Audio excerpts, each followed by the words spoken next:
দর্শক, সিলেটে মধ্যরাত থেকে অভিযান পরিচালনা করে উদ্ধার করা হয়েছে প্রায় 52,000 ঘনফুট পাথর। সকাল থেকে ক্রাশার মিলে চলছে পাথর উদ্ধারের কার্যক্রম।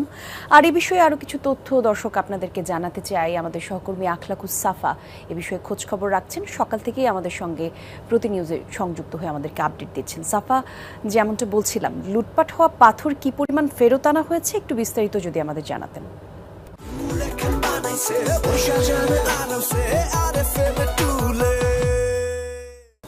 সব মিলিয়ে শতকরা 2 ভাগের মতো এখন পর্যন্ত ফিরিয়ে আনা গেছে। আর বাস্তব কথা হচ্ছে তার কত ভাগ আসলে ফেরত আনা যাবে এই বিষয়টি কিন্তু কোনোভাবে নিশ্চিত করে বলা যায় না। তবে আমরা পুরো এলাকা ঘুরে যেটা আসলে দেখেছি গতকাল রাত থেকে এবং সারাদিন আজ ফলো করে যেটা বুঝতে পারলাম সেটা হচ্ছে যে ক্রাশার মিল যেগুলো থাকে সেই মিলগুলোতে কিন্তু আপনি লক্ষ্য করবেন যে সেইখানে বেশিরভাগ পাথরই কিন্তু চূর্ণ বিচূর্ণ করে ফেলা হয়েছে। যেগুলো চূর্ণ করে ফেলা হয়েছে সেগুলো কিন্তু উদ্ধার করে আবার এনে এখানে ফেলা সম্ভব নয়। আর